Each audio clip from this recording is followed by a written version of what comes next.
Hey, everybody. Welcome back to the Latched podcast. For those of you who are joining us for the first time, the Latched podcast is a podcast for mothers and caretakers in the trenches of motherhood. Today, we have our favorite guests back with us. We have Megan and Riley, who are joining us to talk all about our pelvic floor. You're listening to Latched podcast. I'm your host, Melissa Wirt, busy mom of 6 and owner of LatchedMama.com. Join us each week as we talk about pregnancy, breastfeeding, postpartum, and all things motherhood. Do you guys want to introduce yourselves for people who don't listen every week to the podcast? Sure. My name is Riley Cash. I am spelled really cool. Spelled very cool. Thanks, Mom. I am a pelvic floor PT. What else do you want to know? I just got married Yay. 2 weeks ago. That's amazing. Yes. Here. Excitement. Yeah, we eloped. Wow. We called a micro wedding. It was just our immediate family. That's amazing. It was fabulous. And we planned it all in 2 weeks. That's amazing. Yeah, it can be done. How long have you guys been together? Dating 3 years, married 10 days. That's amazing. How is that? Is it all you dreamed of and more? It was so nice. Only regret is not planning a honeymoon immediately afterwards. Are you going to go away still? Maybe. Okay. One day. That. Okay. Yeah. All right. Eventually she will. Eventually we will. We just don't have of course. time right now. But yes. Yep. Need paid time off to do that. Yeah. Need some PTO. Tiny problem. My name is Megan Swank. I've been here, I don't know how many times. 3 or 4? Three or 4. And I'm a physical therapist going on about 16 years in practice. And Riley and I have been a team for almost 2 years. Yeah. We just passed our 2-year over 2 years. friend anniversary. Right. So I love it. Yes. So And lots you guys of exciting things going on. Specialize. So we specialize in pelvic floor physical therapy or pelvic health physical therapy or women's health physical therapy or whatever terms you're hearing out in the world related to pelvic. That's what we do. Can we just introduce this concept to people who have never heard of it before? I mean, I think it's definitely growing, but I also think that there are some people who absolutely have no idea that people like you all exist in this world, and would love you guys to Still a lot of learning to do. Yeah. Yes. And I would say that the practice is evolving quite a bit too. So I think that's one of the things that makes it challenging. It's like a moving target of understanding what we do. So, Riley can explain what types of patients we see. We see what I always explain to people when they come for their first appointment is that we are physical therapists who have specialty training in things of the pelvis that can be bladder issues, bowel issues, intercourse related issues, postpartum, actual during pregnancy, things like that. Pretty much anything in the pelvis or the area surrounding, and we work to make those things better. Awesome. Is that a good job? Is that a good description? Well, yeah, and I think it's to make it clear the thing that really seems to be coming out of the woodwork in the last couple of years is that for folks who are maybe not female as a gender, we still take care of those patients as a profession, and so we want people to know that males have therapists available too, and any gender, whatever you decide is your gender, we will treat that gender.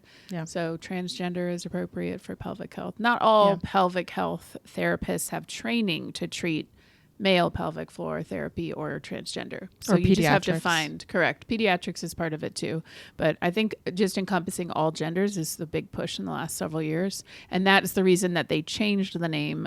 The association changed the practice of women's health to pelvic health. So that name reflects a change in practice, which is great. Cool. Awesome. Love it. Yeah. So for the first time ever, we sourced some questions before you guys came to help us. Normally when you all come, we're all over the place because I ask my questions and then we just go on these little tangents. So we're going to try and actually get some real questions answered. Is that okay? Yeah, Can we start love it. there? Okay. Lindy, do you want to start? Yeah. Okay. Number 1. What would your recommendations be for pregnancy and especially for labor and delivery after a prolapse? So I guess we're talking about a prolapse. So maybe we need some background on what a what that prolapse is and what type of prolapse? Yeah. A prolapse is a general term for an organ in your pelvis that has come down from its anatomical position, or most people will say dropped, or is dropping, or it's coming out of their body, or it feels like it's coming out of their body. But the anatomical phrase would be that it's dropping down from its anatomical position. So it means something is sagging down that shouldn't be. And some typical So, prolapses that we can see So, after childbirth. the types of prolapses. Yeah. So if the bladder comes down, there's a bladder prolapse. You can have the uterus can sag down. The rectum can have a bulging. You can have your intestines kind of bulging down. That's a little bit less common. So the big ones are usually like bowels. So the rectum itself, which is called a rectocele, if people are hearing these words. The bladder is a cystocele. And then the uterus can come down. Or if you don't have a uterus, your actual, what they call the vaginal vault, can sort of come down, like fold in on itself a little bit. So I would assume for people who have never experienced that before or don't have a care provider that they feel like they can talk to, I assume that they will sometimes show up to you in somewhat of an alarmed state. Like if I had a bladder prolapse, I think that I would be scared. I wouldn't know that it was my bladder I was feeling, or can you feel that? I don't know. Yeah, there is a level of but I'm sure that there's probably, like, just to normalize. Like, what I love when you guys come is that we start normalizing these things that could be experienced by people who are listening to this, and they're terrified. They have no idea what's happening with their body. Right. And there are some statistics about prolapse, and so of women who have birthed a child, about half of them may have a prolapse throughout their life. It's quite a significant number. So just thinking about it from that perspective, it's like, okay, probably several people do have or will have a prolapse. So it's not a life sentence in any way, shape, or form. And there are grades of prolapse which help us decide what to do. Just gonna ask. I was like, forgive me for not knowing, but when I think prolapse, I think almost like an emergency type situation to where something has happened and I don't know, there's some sort of surgery or very quick action. But then I'm thinking maybe there are, levels of severity where a client may come for something else and may actually find out that they have some sort of other level of a prolapse of some sort. Is that the case sometimes? Yes, that is the case. Riley, you want to talk about different levels and what that means? Yeah, definitely. So there's 4 like grades or stages of prolapse. And basically it would be like measured. You do like the person would do an exam and they determine what grade and what type of prolapse you have. And it's certainly, like Megan said, like not a life sentence or something like that. Like globally, people come in most of the time in our world right now. I think people are a little bit aware of that most of the time. But if they're not, it's okay. What was I going to say? Most of the time people will say if like prolapse is their chief complaint, they'll complain of pressure and heaviness. Okay. And so there just feels like there's something in my pelvis that maybe feels like a tampon that's not all the way in, or just something's not quite right. Or when they're showering or going to the bathroom, they just sort of feel something. That would be more on the like mild to moderate side of things. If something is severe, you can feel and see it coming out of the wherever it may be coming out of. And those are definitely more things that are, we're talking about a surgery or something like that. But more of the mild to moderate cases, like a grade 1 or grade 2 prolapse, actually do really well with physical therapy or more conservative managements of things like pessaries, which we have a few examples of. You guys brought toys. We brought this time. toys. I love We it. did, because one of the questions asked about this. So as far as like PT can do a lot to help strengthen muscles, but sometimes people need a little extra support. So this is an example of a device. It's basically what we would call an orthotic for your pelvis. Okay. So it's just like if your foot needed more structure, we'd say put some inserts in your shoe. That will give you more structure and more function. Same thing. And so you put there's a way to fold these up and put them in. And we don't teach or fit this, but this is something that can be done by a physician. And so you take it and you kind of fold it up and you put it inside the body, and it expands in a way that gives support. So if the vagina is falling down or an organ is pressing on it, it kind of presses those walls back up. And so it creates a space, and they don't hurt. They shouldn't hurt, and they shouldn't stop you from being able to go to the bathroom or anything like that. So are those like a forever thing, or does No, your no. body adjust and Not start to necessarily. strengthen back up? Or So that's very individual, actually. So Mm-hmm. some people will use these, particularly in a postpartum patient. So Mm-hmm. if we talk about postpartum, because that's the question was kind of asking about that. Postpartum, if you're breastfeeding, your tissues are not the same as they would be if you weren't breastfeeding. And so we have to consider some of that. And there's a healing process, and things got stretched, especially if you had a vaginal delivery. So we're kind of like watching that timeline. So if someone is using a prolapse after having a baby, usually up to about a year or so, they're going to be doing something like this if they have a prolapse, to make sure that they're supporting the organ while their body is healing, and so that issue doesn't get worse. And so it allows them to feel a little bit more normal. They can come to PT also and do strengthening exercises. And that's one of the ways to kind of mitigate some of the symptoms. So they could learn how to put it in and take it out and do it at home. Mm-hmm. Which means if you're on your feet, like a physical therapist or a nurse or a physician or somebody like that, or you're just a parent. Yeah, exactly. You're just Laundry. Anyone in the world, Yeah. need to go to Walmart and go to Target and do all the things, go to the grocery store, take care of the kids, and you literally never sit down. You're probably on your feet all day. And so these can be really helpful as far as like days on your feet. So maybe, some people do fine for a day or two, but then it'll be like, yeah, man, those 3 days in a row, they just really wear me down and I feel heavy and I'm dragging. And so they might decide not to wear it for 2 days out of the week, but then wear it for a couple.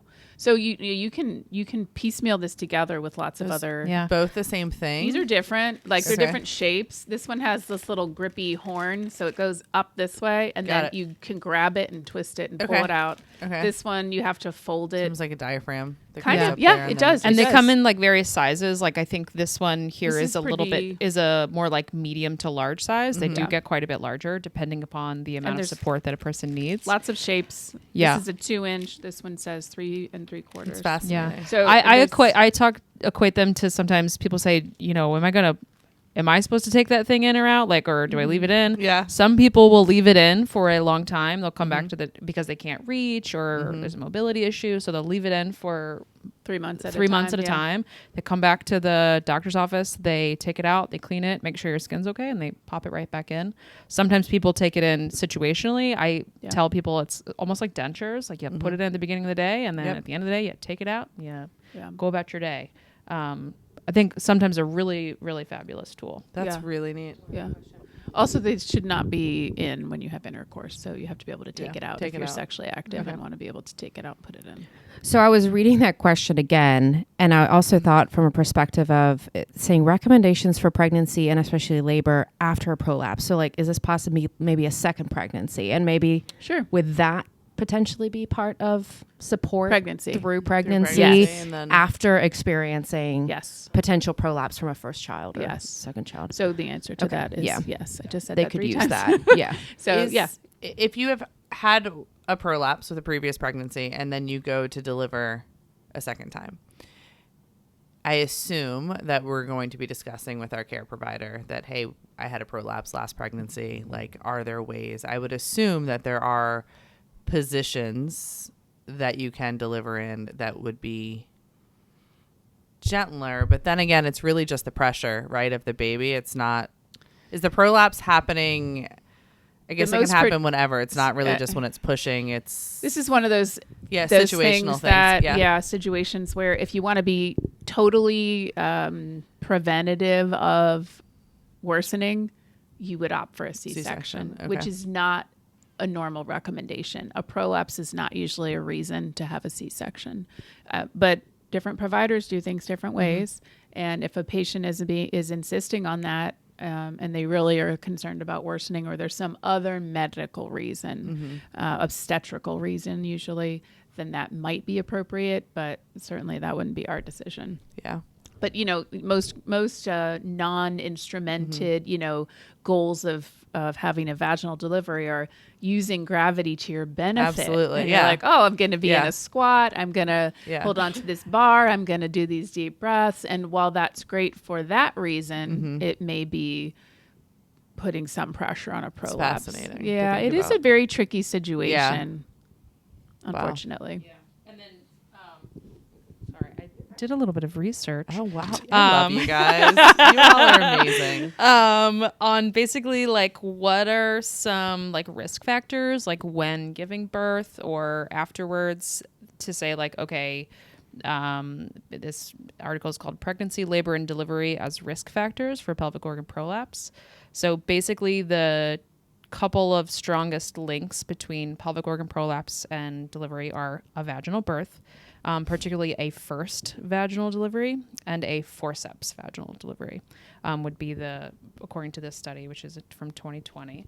And then interestingly, another article, risk factors, so sort of things just in general. So risk factors for primary pelvic organ prolapse and prolapse recurrence. Vaginal delivery, how many times you've been pregnant, birth weight of baby, it does not specify low or high, I would imagine high. I would imagine high too. Age of mom, body mass index of mom, levator defect, which is essentially the muscles of the pelvic floor called the levator ani. So essentially sort of an imperfection. Right. It's this area. It's this area. Where are you right now looking at the human So this body? would be a pelvic Yep. position, like Okay. a pelvic exam position on your back. Okay. And so this would be where this is the opening. So the vaginal opening is Yep. here. And so that area, when this area is open or more stretched open, you can measure that. There's a bunch of measurements you can do with just a tape measure, really. Yeah. And those are the risk factors. Really Yeah. fascinating. So I mean, it is challenging because if you're trying to do things sort of more naturally and trying to avoid, instrumentation and things like that, childbirth can be really tricky, and you can make a plan and then it can all just fall apart in the moment of a concern for a baby and things like that, the name or of a mother. safety. Right. And so it gets this is where we end up having the conversation after all this happens with the patient. And these are not modifiable things. Once they're in your office and they said, well, I did have a vaginal delivery and I did have a big baby and I did have forceps, we can't change any of that at Absolutely. that moment. And so that can be an adjustment in how we think about what we're going to do and just letting the person kind of grieve that a little bit. There's a lot of that happening. Yeah, totally. So we do that first, and then we talk about how to fix it. Yeah. What we can do to manage it. So it's just- some patients are severe enough that we do refer them back to the doctor. But if they're coming to us, usually they are appropriate for physical therapy services. It's just so awesome that there are people like you in this world to greet women on the other side of whatever has happened, which is and I fantastic. love working with prolapse patients with prolapse. I think they're fun. It's a lot of just like sort of figuring things out. Most of the time they come in nervous, and it's okay. It's not a big deal, honestly. It can seem like a big deal, and I recognize that, but it's okay. We can work through it. Yeah. Ready. Okay, number 3 is how long after a pregnancy would pelvic floor therapy work? So I don't know, maybe they're asking when I should start or how long would I continue I for? think, yeah, Hey, it's it 3 sounded years like later, the and I'm person Or had been months several later. years since they had children or had a problem and hadn't done anything about Yeah. it. Is it too late? Was sort of the question. Yeah, there you go. It's never too late. Never too late. It's never too late. My favorite patients are in their 90s. I love it. Absolutely. I mean, my favorite. I feel like it's being talked about so much more. It's being normalized so much more. And I think there's probably a slew of women who had no idea that it even existed or wasn't available to them. And they all probably had babies too, you know? Yeah, there is definitely a group of women who are postpartum. I feel like once you're postpartum, you're always postpartum. So postpartum women who are in their like 40s to 60s right now, and they come into the clinic and they learn all this great stuff. They're eating up all this information and they want to know everything. And we talk to them about it. And I scale back to if you were early postpartum, I'd be doing the same things. And so we're sort of sometimes treating these patients like they are early postpartum because they never got that care. And the patients are so thankful, but also say, how come nobody told me all this? And it's like, well, the practice has changed. We didn't know everything we know, all the things we know now, we didn't know then. And so we do that conversation as well. But they are the ones who are recognizing that there's been a huge gap and seem really frustrated. And, my advice is just go back and talk to your provider and encourage them to send more patients now and try to get that trend of sending the patients who are early postpartum or even during the pregnancies so that they have a good preparation. Yeah, so it's a trend right now. That fourth trimester is the phrase that's being used, and that's great. I mean, I think that we're working on that too, and I think it's in some ways a very much a grassroots effort. Because in some countries, it's just standard procedure, right? Oh, yeah. Correct. Particularly in France. They have, I don't exactly know how their healthcare system or insurance or whatever is all set up, but they, as part of your pregnancy delivery thing, you get 10 visits with a pelvic PT or they have sometimes it's nursing in different countries. They do it a little bit differently. They'll have 10 visits of like pelvic floor care of some kind. Australia, a physio, a continence nurse is what they sometimes call them. But someone who's skilled in the management of Australia. It's really, the Aussies have a lot. Our poor, It's fascinating, and floors in the United States. You know what? The United States is I know a little bit know we're behind, but it's like for crying out loud. But you know we all what's have so vaginas and pelvises, and we're all human beings. Yeah. What's so comforting in that is, should we as new moms in immediate postpartum be able to have the time, have the resources, whether it's the insurance to cover it or anything like that. But if you don't, because I know as a mom of immediate postpartum of like 6, like I did not have time to get there, to be honest. I think I tried. I remember when you first started working here, you were like, I'm going to go. And I was like, where are you going? She's like, I'm going to the gym. I don't even remember where I went. Because we weren't that close yet. And she's like, I'm going to the gym. And I'm like, you're going where? No, it wasn't a gym. No, listen. She comes back and I'm like, you went to the gym? And she like had these pamphlets with her. And she's like, I mean, not really, but you know, I think I got to do some work down there or whatever. But it was so far away. But you were like, I got these exercises. And I'm like, are we this close yet? Because I mean, it was 5 years ago. Probably weren't. Listen, it was 5 years ago. And it was the workplace, second of all. Third of all, it wasn't like, I feel like we've come a long way, or maybe I've just come a long way about talking about things like this now. No, I think we've both come a long way. But it was really cool. I was tried. so proud of you for like going and trying to do that, but then you stopped because it was too far away. I'm still a hot mess, but what I'm saying is how comforting that is, because hopefully soon my kids will be older and I can come to you as a 50-year-old lady getting my parts fixed, do some work. But that's comforting, because I do think there are some things medically where you miss you may miss the time, it's and probably you can't. Easier when you're younger because your tissues are more pliable. So you're telling me it's gonna be really hard. No, okay. I'm not telling you it's gonna be no, really it hard. will like, be. Lindi was like a D1 athlete. When she goes, she will be there as much as you will see her, and she will work until she wins. But yeah, no, I'll have some work. will- But even it's by comforting. going, It's like- just nice to hear that you do get, women of all ages. And we do. Oh, we certainly do. You can progress Because no matter where does you the are. incontinence thing get a little bit worse-ish as you get older too? Like, are there certain, like, are we?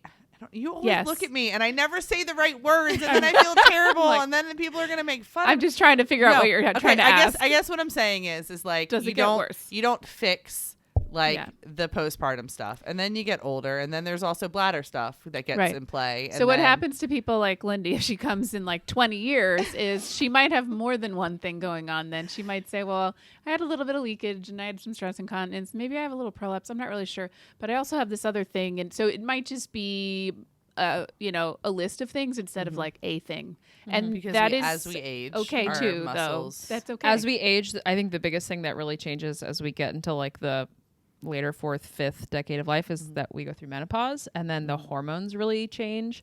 And That's then what I was going for. sometimes that is the problem. it's honestly, and that truly is the so problem. do it before the change. Yeah. Seriously.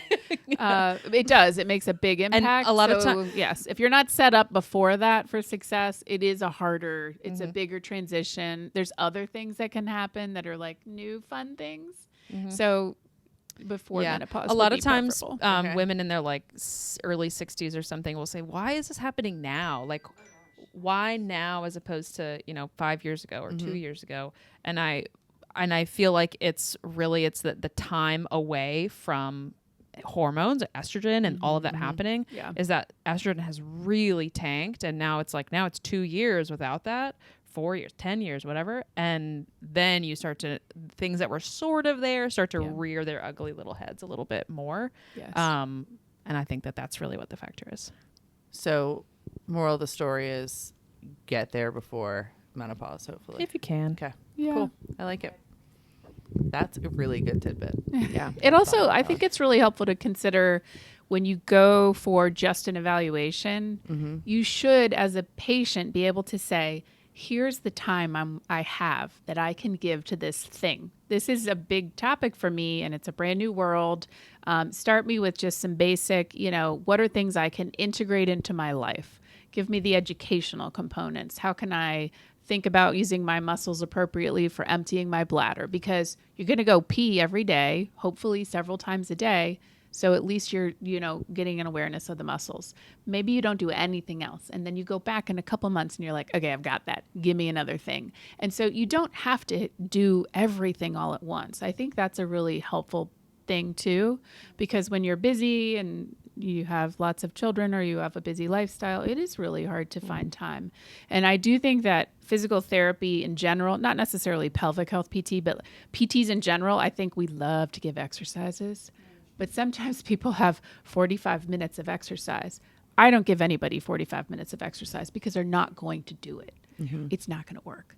And so we have to be really realistic. But that's where you come in and we say, let me meet that patient where they're at. So that should be whoever your provider is like, okay, I can work with whatever you give me.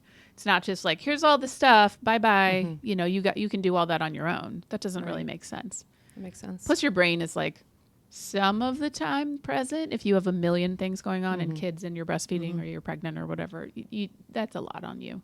So I think it's good to remember that. Yeah. Pause and think about it for a moment. All right, next one. I had a C-section with my twins and this is where, tell me how to read that correctly. It's diastasis. Is this diastasis?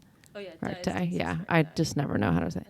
Gap grew 2 inches. Is this common with a C-section or just from twins? So there's one question and then there's a second one. So we won't just do that one. Yes and yes. Yes and yes. Okay. Hold on. All right. Hold on. We gotta dive into it. I really hope people go back and listen to previous episodes. But can we define that term? Because I'm not going to say it because I'm not going to say it right once again. But can we define it because it is one of those? So I'm going to tell you that you're not going to be up. wrong if you say diastasis or Okay. diastasis. You're going to hear both of those in the professional world. Which one do you go with? DRA. Okay. I love it. Diastasis rectus abdominis Okay. is DRA. So if you want to just say DRA, DRA. or DR if you want. Easier. Yeah. Okay. Go Can ahead. we define that? And because I'm sure people have heard that term. Yep. So it's a split of the abdominal muscles from the midline out to the sides, and it sort of like curtains open is what happens. So it's the most outer layer of your abdominal muscles that split or really overstretched. They don't actually split. A split would be like a tearing and would actually create like a hernia. We're not talking about a hernia. We're talking about a stretching of connective tissue. So it thins the lining of your connective tissue there in the midline, and it creates this window of opportunity, really. So you have like more squishy in the middle, and then the muscle bellies are sort of out to the sides. So like we were talking about curtains kind of opening. It's not really dangerous necessarily. More cosmetic? Do you have people come up? It is aesthetic and cosmetic for a lot of people, but there can be functional relationships to like back pain or pelvic pain. And so we would be looking at, is there a relationship between the abdominal wall function and other things like balance or, being able to do a squat or pick up something or lift their leg under a load. So we have functional tests that we do in the clinic to see where that DR, kind of manifests. Where do we see it? Is there a pressure that pushes out of that midline? Because we don't want to make that worse. That area of the trunk is for stabilization. And so it's part of where your core is located. So when someone says to you, contract your core, that's the muscle, one of the muscle groups that needs to be able to activate correctly. And underneath that layer needs to be able to activate correctly so that you don't get like a bulging or a pushing out when you do an activity or you cough or you sneeze or something like that. It's almost like a prolapse of your abdominal wall in a way, that bulging kind of thing. Okay. So it's a lack of stability. And it's not necessarily specific to C-sections. That was sort of one of the part of the questions. It does. It just has to do a lot with pregnancy itself, and certainly having twins, especially if you went full term, you're stretching the abdominal wall probably more than you would with a single pregnancy. So that's usually related. Okay. Yeah. Her second part of the question is asking about, are there any wraps that you would recommend postpartum?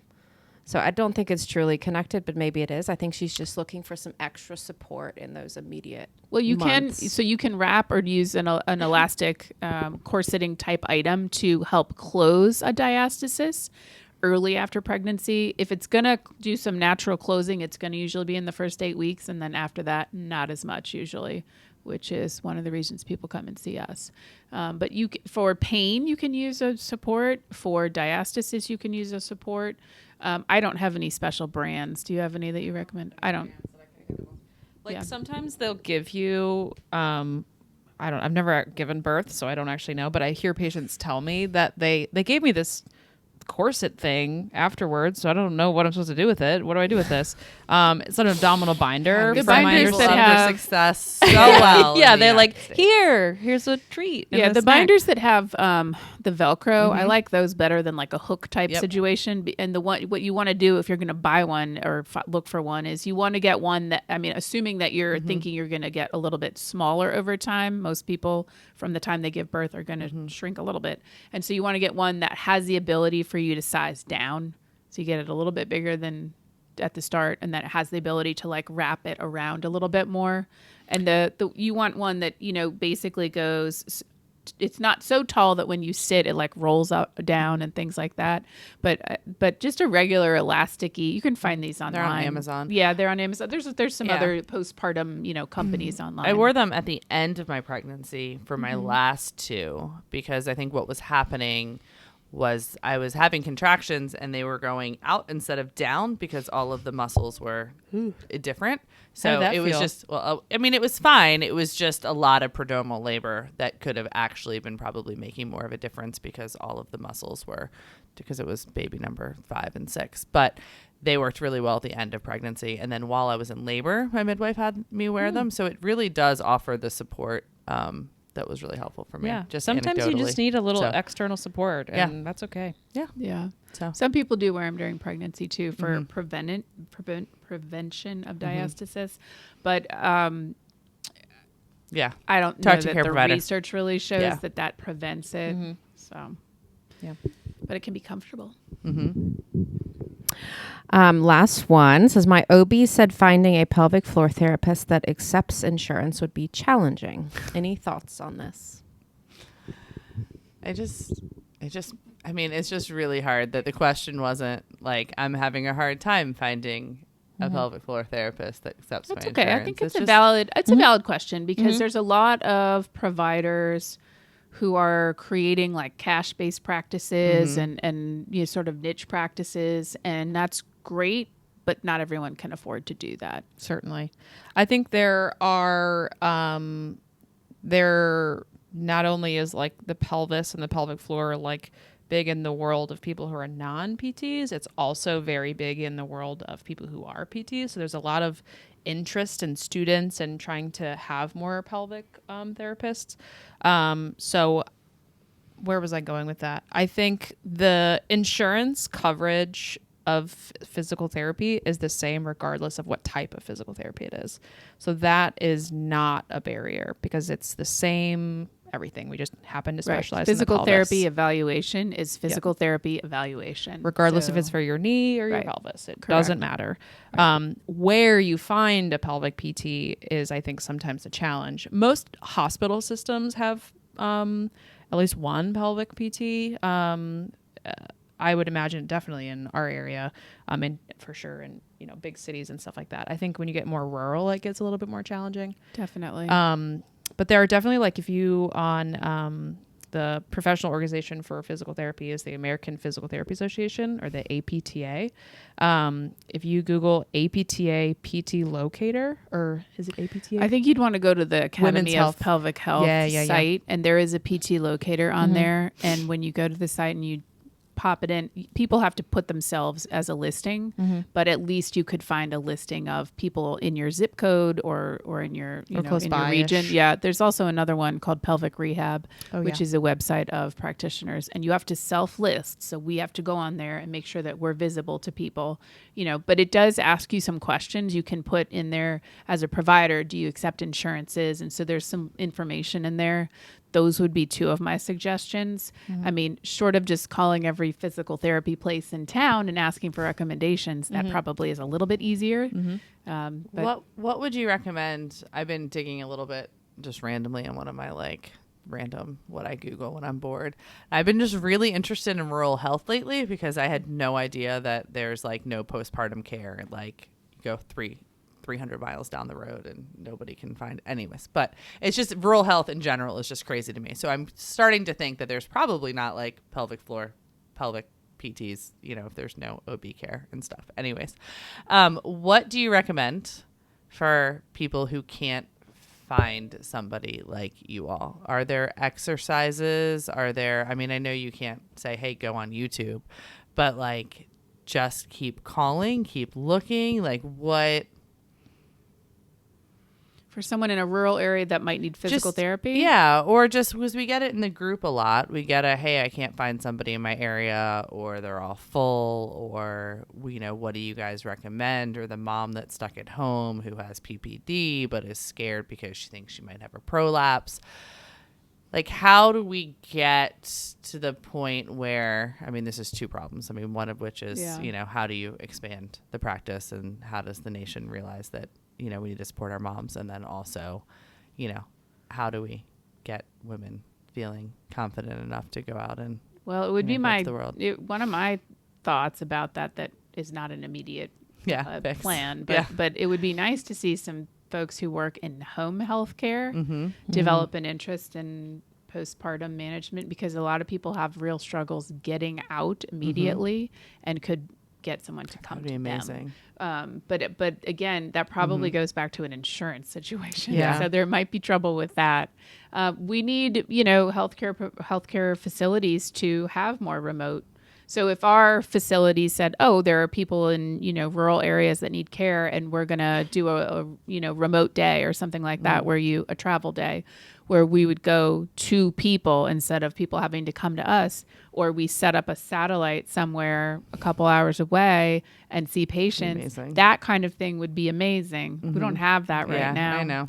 It is challenging. I think the question is, if you're dealing with a real problem, one would hope there is a medical provider that can help deal with that problem. If you're talking about just how do I stay well during a pregnancy, and that is something that I think is easier to find information on, websites from the Physical Therapy Association or from the American College of Obstetrics and Gynecology. So those recommendations you can find online for sure. Does that help at all in your question? Yeah, no, it does. It's so interesting, I think, sometimes to hear these women who are asking in the group. I would say probably at least once a month we have somebody asking about what direction to go, or how to find somebody, or, hey, did you find where did you find your PT, or something like that? Because there's people who will openly come to the group and say, hey, I did this and I was scared and it worked really well. And there's just a whole bunch of conversations, and there still seems to be so many gaps in care. And I think that's to be said for, I feel like the need and the ask is skyrocketing. Absolutely. Also, during COVID, there were a lot more babies born. Okay. Yeah, there's a lot of postpartum people right now, more than there were. Percentage-wise, it's gone up a little bit. We're feeling the pressure. The schedules are full. Yeah. There's a lot of patients that need help and need something. And I think it would be great to see more community groups and educational resources and things like that, so people would know what is normal, what should I be worried about, how do I find people to help me. Yeah, that's something that needs a little bit more energy behind it, probably. Yeah. And I think sometimes the demand really drives the action. So if people continue to ask and say hey, I need X, Y, or Z thing, or this is my problem, the demand drives people who are making the bigger head people of money stuff to say, hey, this is a problem. We need to do something about this. And so the more people ask, the more likely it is that there's greater access and more PTs and more OBGYNs have awareness, kind of thing. So that's Yeah. There aren't enough of us Yeah. in general. But I don't know that everybody in the Richmond area is maxed out for sure. We actually have quite a few pelvic health physical therapists in Richmond, but not all of them use insurance, which goes back to your previous. So that can be a limitation. It's not for everyone. And I didn't mean to say that wasn't bad, that was the OB's response. I was just saying that it's just, I really hope in conjunction with that, they also offered resources or something like that, that it wasn't, because I think that I think it's changing. You know, I think that as more women ask for it, I think we're hopefully going towards insurance and having opportunities like that. So. Okay, silly question, but kind of makes me think of like what you were asking.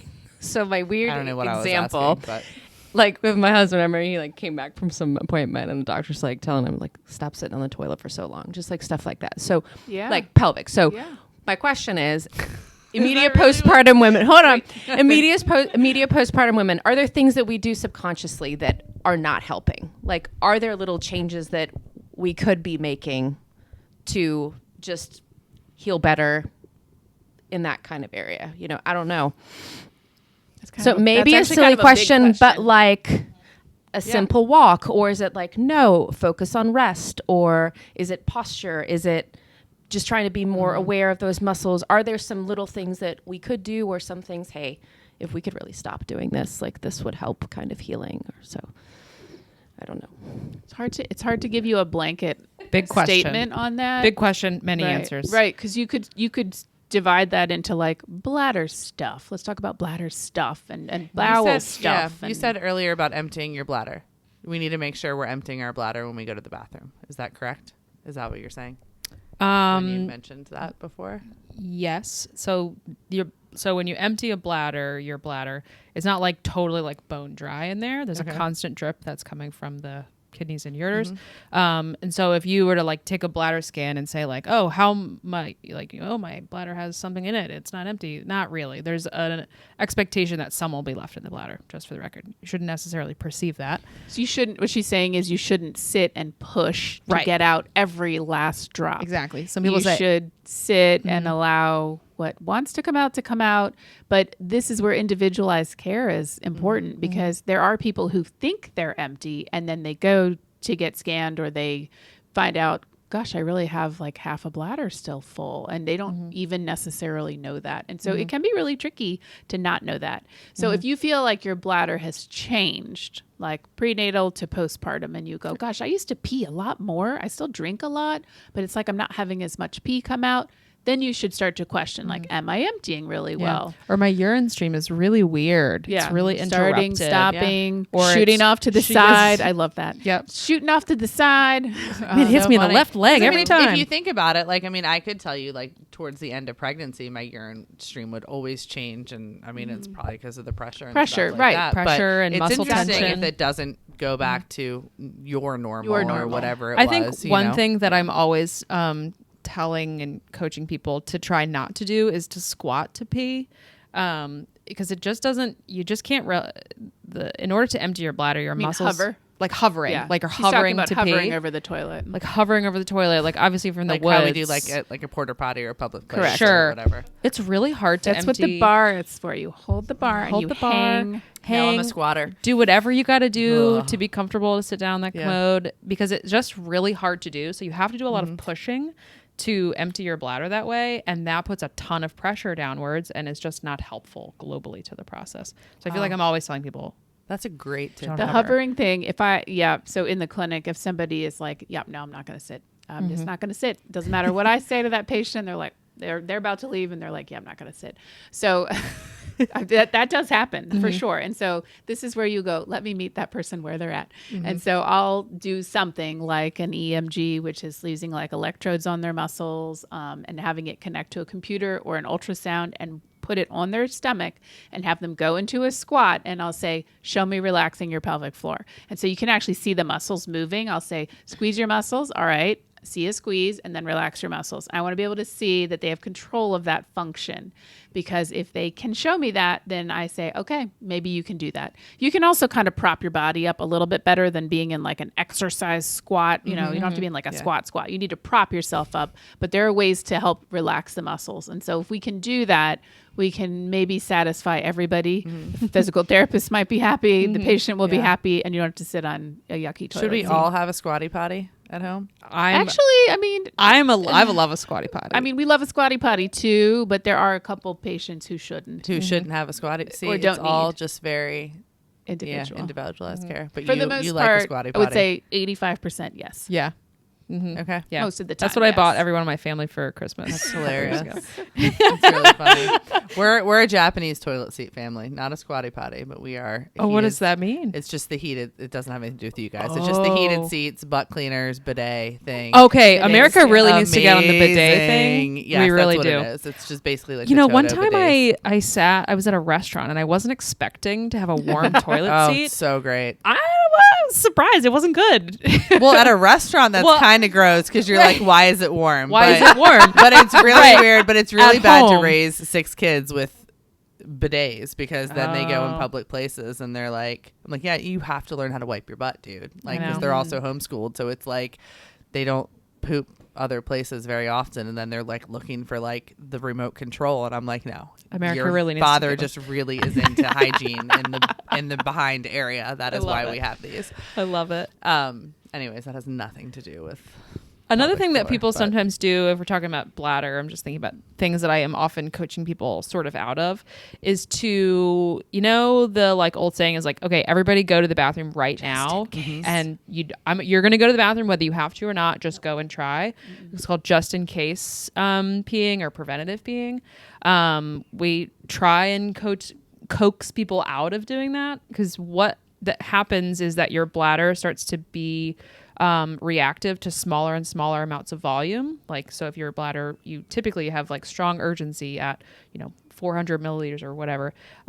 If you're doing a lot of just in case peeing, your bladder says, oh, apparently I have to go at 150 milliliters of water. Wow. So then you can sort of work yourself over time into an urgency type issue. So try and minimize the just in cases. Let your bladder tell you.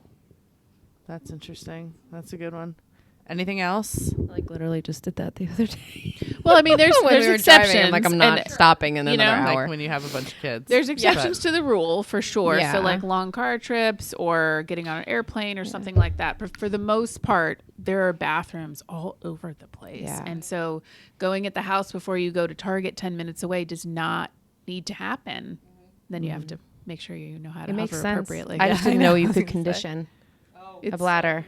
I really had no idea. Yeah, I had so no there's a idea. lot of No, behavioral no idea. training. You can No you can improve a lot of bladder and bowel issues. Similar, bowel and bladder are very similar in that way with behavioral retraining. But you can also work yourself into a problem, and so it is somewhat easy to fix some of the time. If that's the only problem the person is presenting with, that's pretty easy to fix. But it is sometimes more mindful than it is the actual physical component. And people also, one of the other ones I think that comes up a lot is people feel like when they drink, they immediately have to go. And they feel like that went right to the bladder. It doesn't go right to the bladder. So anatomically and how the body is set up, sometimes we're pulling out the anatomy book and saying, here's all the things that need to happen for that liquid to make it to your bladder. So that's a mind thing that's happening? Sometimes. Sometimes? Yeah, sometimes. Because there's no way that you drink liquid Yeah. and immediately Yeah. have It to goes- pee. yeah. That is not the liquid in your bladder, but it's very difficult for me to reconvince someone sometimes. So I'm That's like, hang on, fascinating. let me get the book. We put the book out. Now so, I'm assuming that can go the other way. You can hold it and stretch out that bladder. Absolutely. But you can condition. so it there's back to there's a healthy- thing out there that's like, I'm a superhero. I don't have to pee for 12 hours. Okay, that does not make you a superhero. In fact, that might lead to catheterization. So we don't want that. So there's like a normal window. Normal windows are usually going every like 2 to 5 hours and going about 6 or 8 times during the day. That's where you want to work. You want to stay in those lanes. And so if you're kind of outside of that, or you're very far outside of that, you pee twice during the daytime when you're awake, that's very low on the number of pees. And either you're storing a whole lot or you're not drinking really hardly anything, and so you don't have to go that much. So there's ranges of what we would consider to be normal. Did you bring other show and tell stuff with you? We did. We brought some other things that are more pelvic pain friendly things. Okay, cool. So this is one type of a different vaginal I like dilator the set. colors. Yeah, they this pretty? is a good. It's really here, fun. will be my model. Yes, It's, please. show and tell. Show and You tell. can- Everybody this gets is- a dilator. This is everybody gets. Yeah. I'll hold- around. I'll hold the Pass around. dilator. She wants to. I want to hold the big let her one. feel. Okay, actually, that's the pretty small one. I didn't bring the bigger set. Okay. It's just warming you up. Yeah, I'm just easing There's it in. a whole nother set. Yeah, this is sizes 1 through Infinite 4 of this rows. particular set. These are the Wow, it has small. flowers on the bottom of it. too. Yeah, some Dilators for dummies. So. Yeah. so Dilators basically, for dummies. Okay. Please. No problem. So Do this all day. dilators. No problem. This love a is dilator. we love a dilator set. So dilators would be used for a lot of different reasons, but one reason you can think, okay, my tissue in the vaginal canal is really like not super flexible, so we need to Hormones? Why maybe is this- hormones, Okay. maybe trauma, maybe Okay. Radiation. radiation, Okay. maybe surgery. Like there's many different Like reasons. body radiation even- someplace else. Or can like they have, like, change cervical vagina. cancer. Pelvic radiation. Okay. So radiation to the actual tissues. Okay. Also in sexual trauma, we have a lot of patients who have just a threat response. And so maybe the muscles aren't actually tight, but there's a perceived threat. And so putting anything in there is very scary. And so this becomes a tool for reducing threat. And so lots of things. Yeah, lots of different reasons. So you would basically theoretically start with the really small one. You do some specific sort of massage techniques, and as it gets easier, you gradually increase in size. Give me the little pink.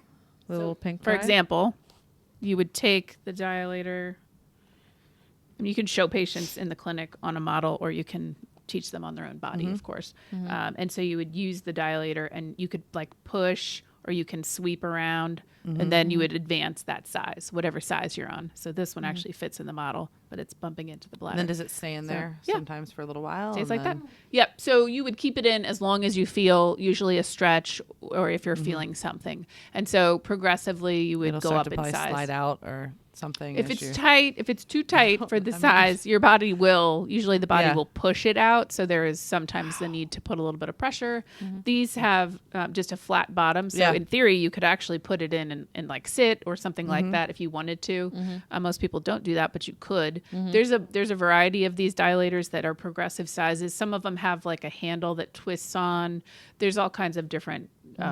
There's some that vibrate. There's a Yeah. whole bunch of different tools out there. So it just depends on which exact one. These are the silicone. Of course, they're like bendy.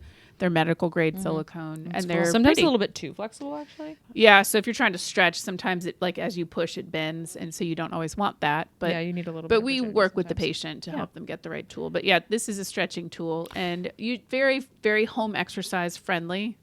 Speaking of home exercises and tools, so that ends up being really helpful for someone who maybe can't attend therapy very much, but needs like periodic progression and support. Really so helpful. help with intercourse and Yep. stuff like So that, too. if it's for intercourse, or like pelvic exam is the goal, something like that. We're looking at sizes, Tampon for insertion. goals. Yeah, tampons. So look at the size, and we usually have to ask the person, what's your partner, or if you're using a toy of some kind, what is that size? And so we have to figure out what size the goal is, and then we write goals. Then we I work like you towards that being goal. toy friendly. Yeah. I like that. Yeah. Absolutely, absolutely. This is another fabulous tool. Wow. This is called a pelvic floor wand. And so this is similar in some ways to the dilator in that it's a stretching tool, but it is curved for a reason to sort of reach areas that you cannot reach with a dilator, Which I will show you. which my lovely assistant Megan will demonstrate. That was the bladder and uterus. I just took the organs out. No big deal. the bits. Okay. I just did All some right. surgery real quick. Snip, snap. Qualified on a model. No problem. This will probably not fit. This will not fit with all of these muscles. But normally muscles will be stretchy, and this would fit. But you can use either end of this. So this is a little skinnier, of course. So they make this wand that it could be rectally inserted for the skinnier if you wanted to or needed to, vaginally for this side, or you can use this side wherever. So it has like almost a handle. So you would insert, and then if I turn it around, you can see how it can turn. Wouldn't you run into the cervix at some point? No. Well, you got to go Sorry, pretty I'm straight and deep. Okay. So All right. when we put something in, Maybe I don't that's know a good, the anatomy of the human body. No, it's a good fine. question, Great question. actually. I don't Because know. those dilators, if you Okay. have like radiation, for example, if you had radiation or you have what's called like a short pelvic floor, that means that things have kind of got shriveled or shrunken or shorter. And so when you go straight in, you will bump Mine's into. like a huge cave in there. We're not necessarily talking about you. I've had 6 kids and my babies. I also I don't have to push babies out. They just come out. So I'm just trying to figure. They do. They've fallen out. They've fallen out since day 1. So it wasn't really the kids. But anyways, everything's fine. I just am trying. Okay. So that goes to the left and to the right. So this can rotate to different areas. Okay. So you can go like over to the side and then you twist the handle and go the other side. So if we're treating muscles in the clinic and we say, Are you touching them so people know how to yes, so activate? so I would have my definitely. hand I like here that. and I would Okay. say, okay, this right side, it's really, tender and tight in this one area. That's where I want you to work. I'll give them a piece of paper. I'll highlight the muscle I want them to work on and send them home Okay. with The wand so they can touch it yeah, themselves. yeah. and So they can treat know it, that and then it's like, how hard do I press? How long do I hold, etc. So you can push on a muscle, you can strum on a muscle. So it helps. That's really cool. It's like your therapist coming home with you, sort of, kind of. Yeah. As close as we can get to that. And so that really depends on the patient's ability, understanding, desire to do all those things. But it's a very handy tool. And these have really become neat. really popular in the last several years. And there's a bunch of them. This is like your standard number 1 wand. And then there's a vibration version, which has a little handle with vibrations on it. There's one that's a hot, cold. So you can make it warmer or cooler, which actually helps a great deal with pelvic floor. Is there another one? Another new one? And there's other brands, of course. This is just one brand. I think the part about like dilators and wands that is really fabulous is, when we're talking about like rural care and people, it's a long way, is that sort of once you learn how to use these things and you get a good plan going, a person can be very independent with this. especially if they vibrate too. I mean, Maybe I'm a little just too saying, independent. We can take independency make sure more we're than one justifying way the at that therapy. point. Sure, right. Just Number saying. 1, justify therapy. Number 2, have fun. Thank Okay, you. Thank therapeutic activity versus sexual activity. I'm Okay? just saying. I mean, You're not wrong. I'm not. It's great But that they yeah, vibrate actually, too. I mean, it's all fun and games sometimes, but at I'm the same sorry. time, at the same time, there are patients who come in and they are kind of concerned about how silly it might be, or if it's going to be a little bit too sexualized. And we're not trying to talk about sex and make it sexy if a person doesn't want that. Absolutely. So I think it's like, again, let me say the same thing I said earlier, meet the patient where they're at. If Yeah. that person is like, I don't want like a pink wand, that feels weird to me. I don't want it to feel sexual. This is my therapy. We have to work with that. So Yeah. I think there's like 2 sides of that. I do for love sure. the idea that we're teaching women about their bodies, though, and we're exploring down there. Well, but yeah, that's just and me. going to that, I think sometimes an appointment can be a little scary. Oh, A little, for and sure. so you can't Yeah. relax. And if they're asking you, "Hey, where are you feeling?" or "Do you feel where I'm?" And they're just like, so that allows them to go home and Explore. take some A little time. bit. And okay, What I'm was the trying movie? to Was it feel this muscle versus this muscle Was and it things Steel like that. So- Magnolias? What is the one where they like first introduced the mirror and looking at your own vagina? Remember that? Do you guys have any idea what movie that was? Anyways, maybe No, but I Fried Green believe it. Tomatoes. So I don't many. know. It was, So but many it's movies. but it's great. I can't tell you how many times that like I'll have a patient be first day, second day, third day, and Oh, yeah. we are Get out the model. You get out the model, but they are like And they're not. leaning in. They lean in, but also sometimes they're just like not ready for the things, and so sometimes Yeah. by just like bringing them out and showing people like, hey, this exist. I want you to go online and do some research about this and just see what you think. And then we'll come back and we'll talk about it again. I do that Yes. all the time. It's Yes. amazing because it like normalizes it. Like you're like, here, look, these are these, and we have them in our office, and look how well designed they are, and they have flowers on them, and like it's just so cool because it normalizes it. That, what I was going to say, is a whole nother conversation. Because I think depending on how you're raised, Yes. sometimes Yes. this Yes. You have is to read not. the room on that.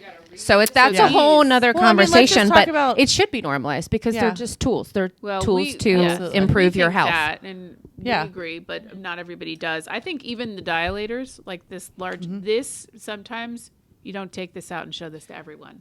Some patients you can tell, you get the vibe, and so you don't even if you know that's what you think they need, they're not ready to talk about that. And so you do have to be cautious sometimes, but that's an individual. I mean, we were just talking. Yeah. I mean, when you went to Yeah. physical therapy and you told me you went to the gym, I mean, how many years ago? So, I mean, people don't say, Yeah, I went so- to PT for my pelvic floor. They're like, oh, I just went, I had an appointment. but think about how Oh, much wow. we've grown, you know, and you don't have to grow in it, but like we can talk about it and we can joke around about it. Yeah. Just because No, of- now we'd probably like end up going together and walk out together and like it'd be a whole different Absolutely. story. But Oh, like we understand that this isn't Yeah. normal, but at the same Yeah. time, like it is normal for some people.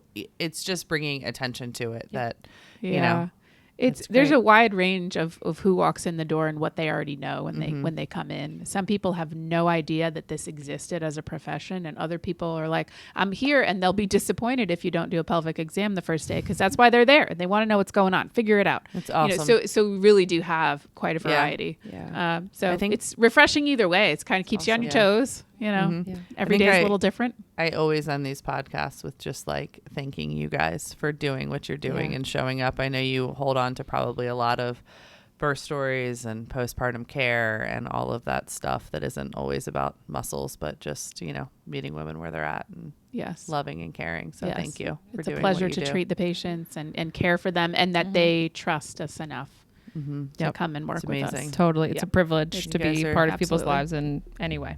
You guys are doing good work. So thank you. Thank you so much for having us again. Yeah, Thanks, guys.